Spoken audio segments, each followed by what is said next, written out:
औलाद का मोह। दिलीप और सुधांशु नाम के दो भाई थे। दिलीप की शादी कावेरी के साथ हुई और सुधांशु की शादी माया के साथ। शादी के बाद दोनों भाई अपनी अपनी पत्नी के साथ खुशी खुशी रहा करते थे। दोनों भाइयों के परिवार एक ही घर में रहता था।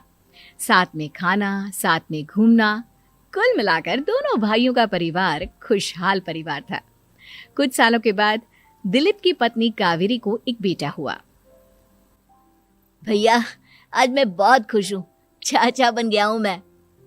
हाँ भाई साहब, इस बच्चे के घर में आने से तो रौनक आ गई है। मैं सबको बताऊंगी कि मैं तो चाची बन गई हूँ, चाची। तुम दोनों कितने अच्छे हो।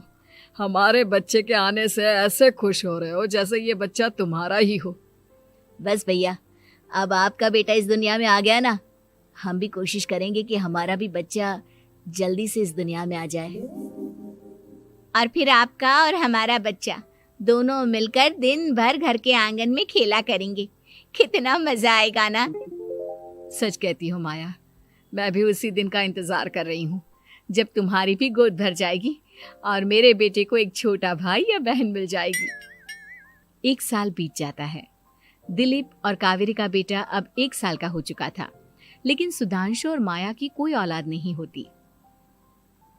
माया, लगता है कि हमारी जिंदगी में बच्चे का सुख ही नहीं है। ऐसा क्यों कहते हैं? दिलीप भाई साहब का बेटा भी तो हमारा ही बेटा है ना। तुम्हारी बात बिल्कुल ठीक है माया, लेकिन फिर भी हमारा खुद का एक बच्चा होता तो कितना अच्छा होता। हाँ, कावेरी भाभी भी हमेशा कहती हैं उन्हें अपने बेटे के लिए एक छोटा भाई या बहन चाहिए। लेकिन देखिए ना, हमारी तो किस्मत ही कितनी खराब है। हमारे तो सारे ट्रीटमेंट भी फेल हो चुके हैं। डॉक्टर ने भी साफ साफ कह दिया है कि तुम कभी माँ नहीं बन सकती। वही तो सुधांशु, बहुत बुरी किस्मत है हमारी। लेकिन माया, हम अपनी किस्मत को इतना क्यों कोस रहे हैं? हम दिलीप भाई साहब के बेटे को अपने बेटे की तरह ही प्यार कर सकते हैं ना। हाँ जी, बिल्कुल सच कहा। मैं भी वैसा कर सकती हूँ। चाची हूँ, उसे छोटी माँ का प्यार नहीं दूंगी क्या? कुछ दिनों के बाद दिलीप का एक दोस्त दिलीप से मिलने के लिए आता है। अरे क्या बात है दिलीप, बधाई हो बधाई। और घर तो काफी बड़ा है तुम्हारा। वैसे तुमने अपने बेटे के बारे में क्या सोचा है?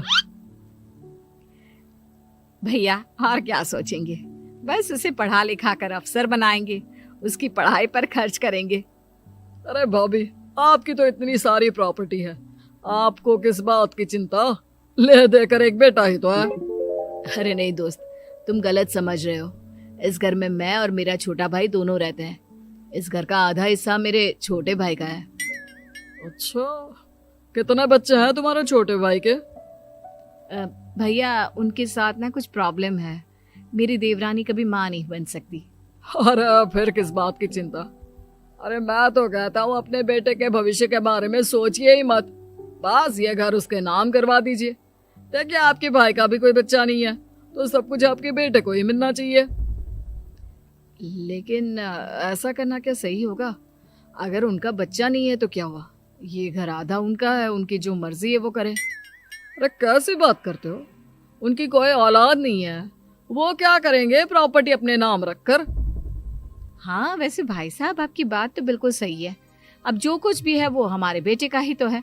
आखिर वही तो इस घर के वंश को आगे बढ़ाएगा। मैं कल ही देवर जी से बात करती हूँ। अगले दिन सुधांशु और माया, इधर आओ। तुम दोनों से एक बहुत जरूरी बात करनी है मुझे। बताइए ना भाभी, क्या बात है? आपको कहीं जाना है तो आप अपने बेटे को मेरे पास छोड़कर जाइए। मैं ही पूरा दिन रख लूंगी उसे। अरे नहीं माया, वो तो मुझे पता है। मैं किसी और चीज के बारे में बात करना चाहती हूँ। बताइए ना भाभी, क्या बात है? देखिए देवर जी, आपका कोई बच्चा है नहीं, लेकिन मैं जानती हूँ कि आप हमारे बेटे को अपने बेटे की तरह ही प्यार करते हैं। भाभी, बेटी की तरह नहीं, वो हमारा ही बेटा है। मेरे लिए तो वो मेरा ही बच्चा है। वही तो फिर क्यों ना ये सारी प्रॉपर्टी हम मेरे बेटे के नाम करवा दे, क्योंकि तुम्हारा हो या मेरा, हम सबका एक ही तो है बेटा। लेकिन भाभी, अभी तो वो सिर्फ 1 साल का है। अभी से प्रॉपर्टी उसके नाम करवाने का क्या मतलब है? देखिए देवर जी, जो काम जितना जल्दी हो जाए ना, उतना अच्छा। आने वाले वक्त का क्या भरोसा। भाभी भरोसा क्यों नहीं, हम तो हमेशा आपके बेटे को माँ बाप की तरह ही प्यार करेंगे। हाँ, लेकिन फिर भी मैं चाहती हूँ कि ये सारी प्रॉपर्टी मेरे बेटे के नाम हो जाए। अब मुझे नहीं लगता तुम दोनों को इसमें कोई भी परेशानी होगी, है ना? भाभी वैसे तो आप जो कह रही हैं वो बहुत जल्दबाजी है, लेकिन फिर भी अगर आपको ऐसा लगता है तो ठीक है, कल ही प्रॉपर्टी के पेपर बनवा लीजिए, मैं और माया उस पर साइन कर देंगे। इस तरह से अगले दिन प्रॉपर्टी के पेपर बनवाकर सारी प्रॉपर्टी दिलीप और कावेरी के बेटे के नाम पर करवा दी जाती है। कुछ दिनों के बाद सुधांशु, सुबह सुबह ये कौन लोग आ गए हैं तुम्हारे घर पर? भैया वो ऊपर वाला कमरा खाली पड़ा था ना, सोच रहा था किराएदार रख देता हूँ। लेकिन किराएदार रखने से पहले आपने हमसे पूछा भी नहीं। भाभी इसमें आपसे पूछने वाली क्या बात थी, हमें एक ही कमरे की जरूरत थी, इसलिए सोचा दूसरा कमरा किराए पर दे देते हैं, कुछ इनकम हो जाएगी। अरे माया, ये सारी प्रॉपर्टी अब मेरे बेटे के नाम पर है और यहाँ पर जो कुछ भी होगा उसके लिए तुम्हें मेरी या दिलीप की परमिशन तो लेनी पड़ेगी ना। हाँ सुधांशु, तुम्हारी भाभी ठीक ही तो कह रही है। अब देखो, तुमने खुद अपने हाथों से ये प्रॉपर्टी हमारे बेटे के नाम की है, वह अभी बहुत छोटा है, तो इस घर से रिलेटेड सारे फैसले तुम्हें हमसे पूछ कर लेने चाहिए। भाभी हमें तो लगा था कि आप हम लोगों से बहुत प्यार करती हैं, लेकिन आप तो हमारे साथ भेदभाव करने लगी। अरे, इसमें भेदभाव करने वाली क्या बात है? और मैंने कौन सा तुमसे कुछ गलत मांग लिया? अरे ले देकर मेरा बेटा इकलौता इस पूरे वंश का वारिस है, सब कुछ उसके नाम है। तुम्हें इस बात से जलन क्यों हो रही है? भाभी माया को जलन नहीं हो रही, वो तो बस ऐसे ही कह रही थी। सब जानती हूँ मैं, इसकी खुद की तो कोई औलाद पैदा नहीं हुई, बस इसीलिए जब देखो तब मेरे बेटे पर बुरी नजर डालती रहती है। देखो माया, कावेरी तुमसे बड़ी है, वो जैसा कहती है वैसा करो। और वैसे भी इस घर पर अब तुम लोगों का कोई अधिकार नहीं है, वो तो हम लोगों की भलाई समझो जो तुम्हें अभी तक यहाँ रहने दिया है। भैया आप इतने कैसे बदल गए? इस प्रॉपर्टी ने आपके दिल से हमारे लिए प्यार पूरी तरह खत्म कर दिया है क्या? इसी तरह वक्त बीतता जाता है और देखते देखते दिलीप और कावेरी का बेटा प्रणव 25 साल का हो जाता है और उसकी नौकरी लग जाती है। पापा आज मेरा अपॉइंटमेंट लेटर आ गया है, मैंने सिंगापुर में जॉब ज्वाइन कर ली है। लेकिन प्रणव, विदेश में नौकरी करने जाने से पहले तुम्हें कम से कम अपने मम्मी पापा से एक बार पूछना चाहिए था ना।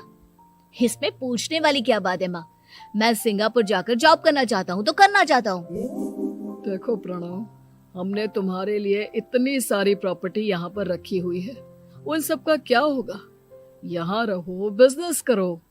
सॉरी पापा, मैं यहाँ रहकर कोई बिजनेस नहीं करने वाला, और ये जितनी भी प्रॉपर्टी आपने मेरे लिए संभाल कर रखी है ना, ऐसे ही किसी को दान में दे दीजिए, क्योंकि मैं सिंगापुर से वापस इंडिया आकर कभी नहीं रहने वाला। दिमाग खराब हो गया है तेरा, जानता नहीं तेरी वजह से हमने तेरे चाचा चाची से लड़ाई करके पूरा घर तेरे नाम करवा दिया था। हाँ तो ऐसा करने से पहले आपको सोचना चाहिए था ना। और मम्मा, मैं तो वैसे भी उस वक्त 1 साल का था, मेरा इस मैटर से कोई लेना देना नहीं है। कैसी बात कर रहा है ये लड़का? अरे तेरी वजह से अपने छोटे भाई से दुश्मनी लेकर बैठा हूं मैंने तो उसे घर से भी निकाल दिया। जानता नहीं तू, बाजू वाले घर में एक छोटा सा कमरा किराए पर लेकर रहते हैं तेरे चाचा चाची, और ये सब मैंने तेरे लिए किया। देखिए पापा, आपने जो कुछ भी किया अपने लिए किया। मैंने आपसे कब कहा था कि मुझे ये प्रॉपर्टी और घर चाहिए? और वैसे भी अपने भाई के साथ इस तरह का बिहेव करके आपने कोई अच्छा काम तो किया नहीं। तू सही कह रहा है बेटा, हमने तेरे चक्कर में अपने छोटे भाई जैसे देवर और बहन जैसी देवरानी को इस घर से निकाल दिया। बहुत बड़ी गलती हो गई मुझसे। ठीक है मॉम, तो अब आप अपनी गलती सुधारो, लेकिन मुझे तो फॉरेन जाना है, मैं वहीं जाऊंगा। अब आगे क्या करना है ये आपका डिसीजन है। और प्रणव सिंगापुर जॉब करने के लिए चला जाता है। कुछ दिनों के बाद जब दिलीप और कावेरी को अपनी गलती का एहसास होता है तो वो सुधांशु के घर पहुंचती है। सुधांशु, माया, हमें माफ कर दो, हमसे बहुत बड़ी गलती हो गई। क्या हुआ भाभी? आज इतने सालों के बाद अब हम गरीब लोगों के घर क्या करने आई हैं? भाभी, हमने तो खुशी खुशी अपने भतीजे को सब कुछ दे दिया, अब हमारे पास कुछ भी नहीं बचा है। भाई मुझसे बहुत बड़ी गलती हो गई, जो तेरे जैसे भाई को मैंने प्रॉपर्टी के चक्कर में घर से निकाला, और जिसके लिए मैंने ये सब कुछ किया वो खुद ही विदेश चला गया। भैया भाभी, जिस बेटे के लिए आपने हम लोगों को इतनी तकलीफ दी, आपस के प्यार को बिगाड़ा, जब वही आपसे दूर चला गया तो आपको इस बात का एहसास हुआ। लेकिन माफ कीजिए, अब हम आपके साथ रहने के लिए उस घर में नहीं आ सकते। नहीं नहीं माया, ऐसा मत कहो, मुझसे बहुत बड़ी गलती हो गई, प्लीज वापस चलो, मैं वो घर फिर से तुम्हारे नाम कर देती हूँ। भाभी, मैं उस घर का क्या करूंगी? किसके लिए? मेरा कोई बच्चा नहीं, मैं तो बस जिंदगी भर आप लोगों के साथ प्यार से रहना चाहती थी, प्रणव को अपने बेटे की तरह प्यार करना चाहती थी, लेकिन आपने मुझसे वो अधिकार छीन लिया। भाभी और भैया, एक सवाल पूछना चाहता हूँ आप लोगों से। जो बच्चा कुछ ही दिन पहले दुनिया में आया हो, जिस बच्चे के भविष्य का आपको पता ही ना हो, उसके लिए अपने पुराने रिश्तों को तोड़ देना, अपने सगे रिश्तेदारों से दुश्मनी मोल लेना, उनके साथ झगड़ा करना, उनकी बेइज्जती करना, क्या ये सही है? कम से कम हमें सही वक्त का इंतजार तो करना चाहिए ना। सिर्फ प्रॉपर्टी के लिए अपने सगे भाई को घर से निकाल दिया, वो भी अपने 1 साल के बेटे के लिए। क्या ये वाकई में सही था? जवाब दीजिए मेरी बात।